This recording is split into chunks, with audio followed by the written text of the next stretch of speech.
Hi everybody and welcome back. Now, a quick overview from where we left it last time, the actual attic space. Uh, we did the skirting board and the railings at the top of the stairs, all these little bits and pieces. So all the interior now is all finished off. We gave it a quick coat of like a cream and a bit of a wash just to get the weathering started on the inside. Now, my main concern last time was actually working out something to actually hold these fronts on. Now I've been doing a little bit of fettling and I sort of like worked a little bit of a system in which, as you can see, they hold. Well, I've done two little hooks, but I will put you on pause and take you up close so you can actually see what I've done. So I've actually made two small hooks uh, on the insides here, which I know is going to be covered with tiles, and they literally are just some mill wire drilled into the timber and then just bent up. I've already glued a piece of timber on the back just so it hangs, and also that's the start of my cladding for the inside as well, so it's a double bonus. But I'll put you on pause and I will bring you up just a little bit close so you can see. Okay, I'm hoping you can see them. You can just see them. Just a small piece of wire just bent up, and that just makes a nice little hook just to rest that in place. So that problem is resolved. I'm still going to do another piece at the top to actually hang over the top of the tiles, but that will come later. But that, to me, I'm quite happy with. It's going to hold everything in place. Apologies for jumping about like that, but I'm happy now that with them little hooks, I'm more than happy. So I'm just going to remove them. We'll put them to one side. Excuse the big hands.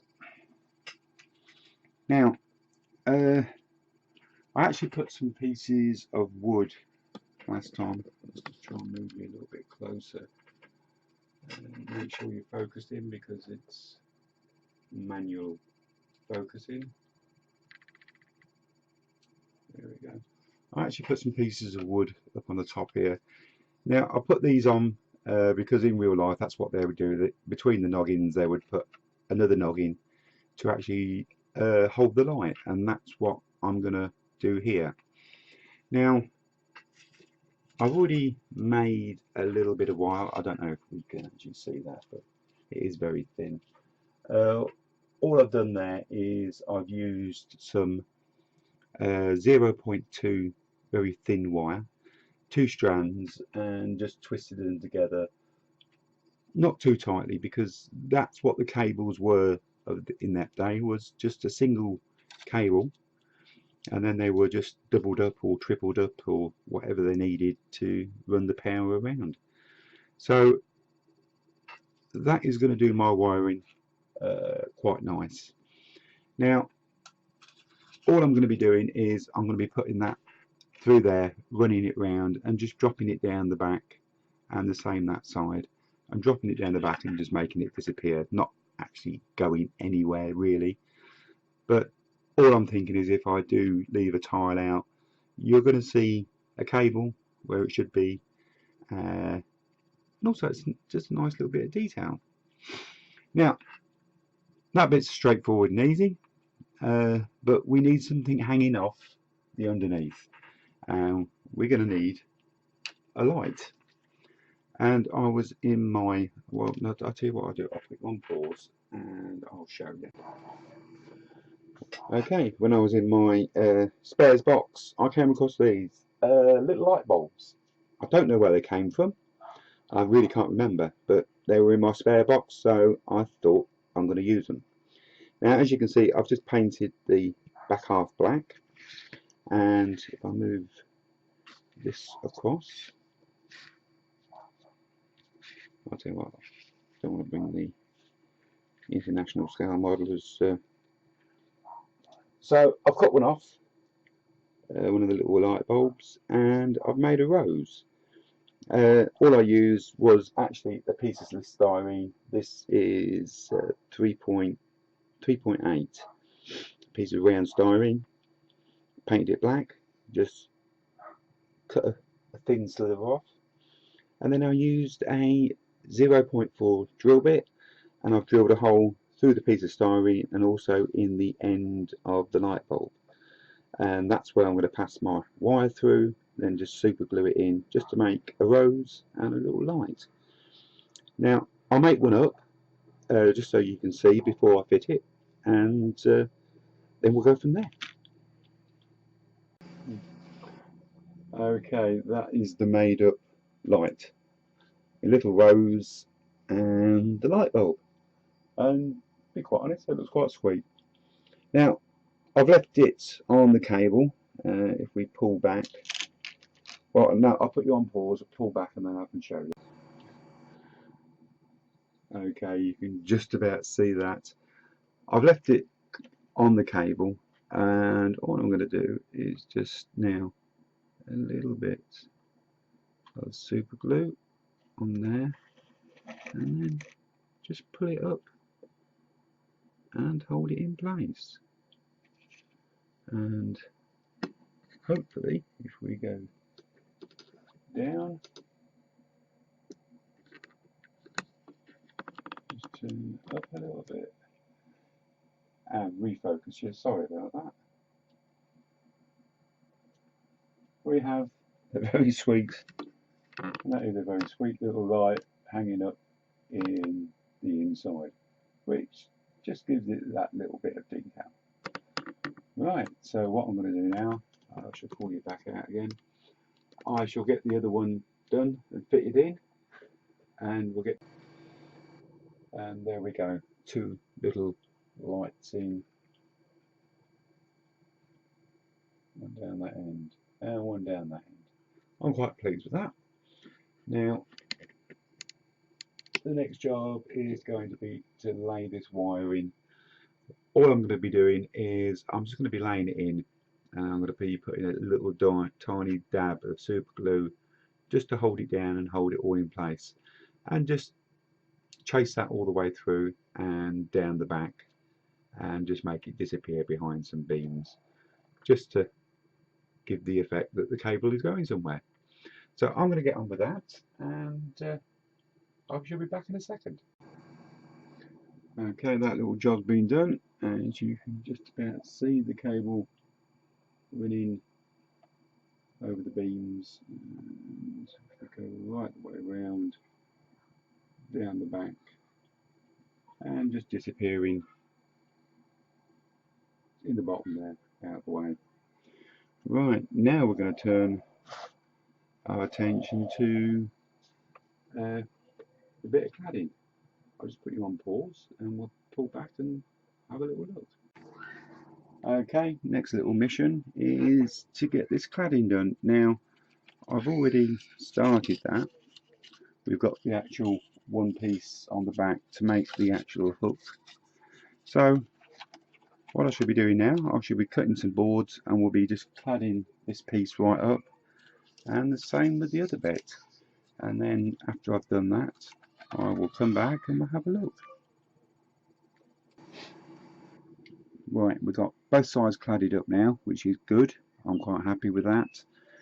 The next little bit I'm going to have to do is, if I turn these over, we've got no ceiling or sides, so the next bit I'm going to get this cladded out all the way through, just little bits, same down there, just to get that inside of them windows just finished off, because it is going to be a point that people are actually going to see into.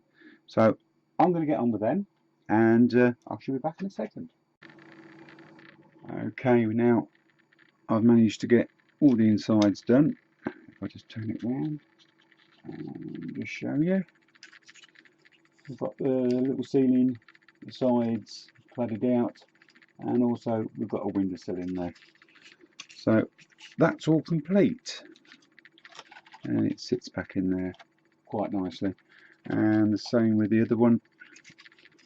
We've got that all done out inside, little windowsill in, and the ceiling.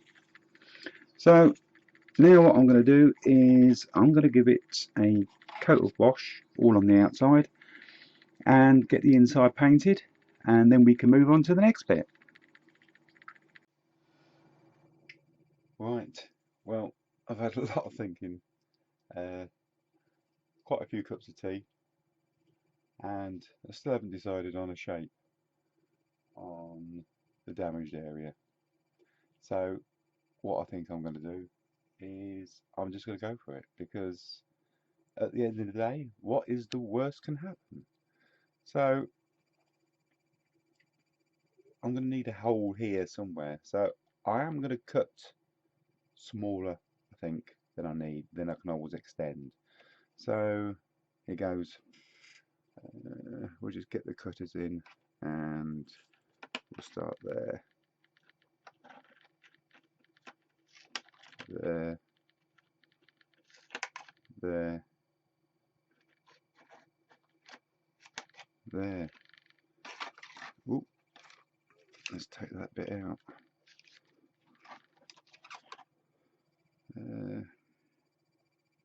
That looks somewhat like what I want.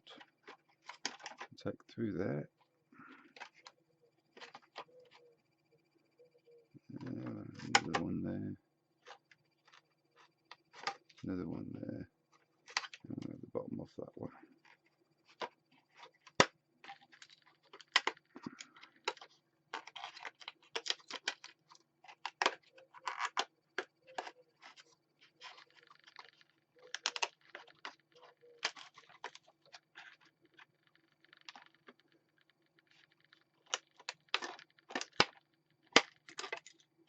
That bit decided to jump off.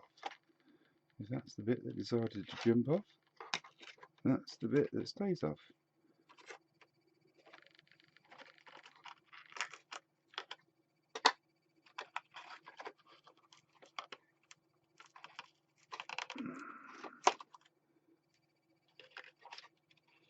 Right.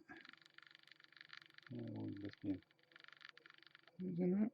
If we go back and stick that bit back on, which I shall do. I quite like that at the moment. But watch this space. Really do watch this space, because I'm going to be playing. Right, we'll stick that back onto there, strengthen that up somehow, and then this really needs to be damaged off.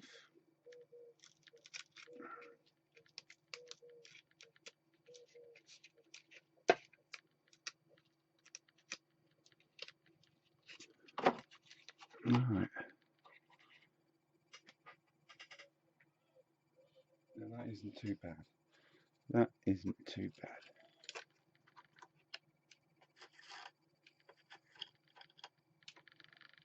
No, I don't mind that.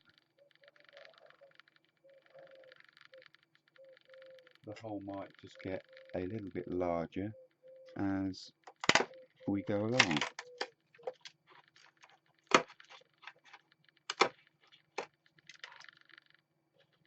Like so.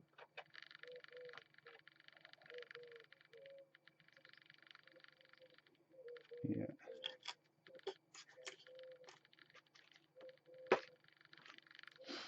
We are going to need to cut that there.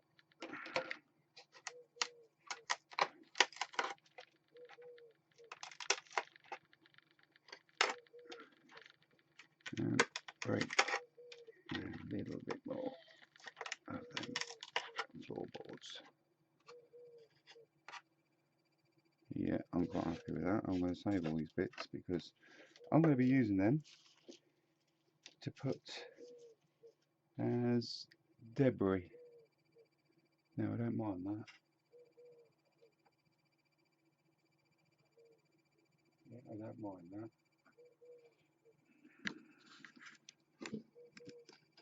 So I'm a little bit quiet, but I'm concentrating on just trying to get the right effect. Yep.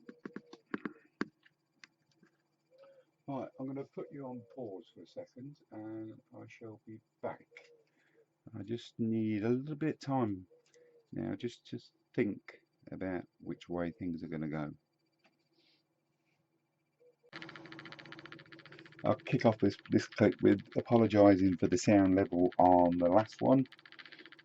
Just got a slight problem with the cam. Every time I set it up high and save it, it decides to set itself back down low. So it's something I need to keep my eye on, and I will do. Moving on from that, I'm quite happy with the shape of the hole at the moment. Watch this space because I will probably change my mind. I've got a nice base to start with, and now I can start working on these sections here downwards. So it's giving me a rough plan now.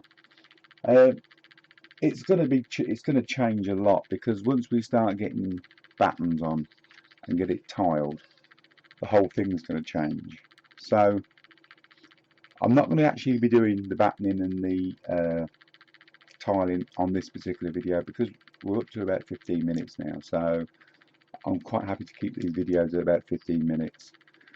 So that will be on the next video. I will start from scratch and we'll do the whole all the tiling and get that all sorted. But I'm happy with that, I'm pleased with that. So all I can say is thank you very much for joining me. I will keep my eye on the sound level for you, because it has been mentioned a couple of times. And like I say, thank you very much for joining me, and hopefully we'll see you on the next one.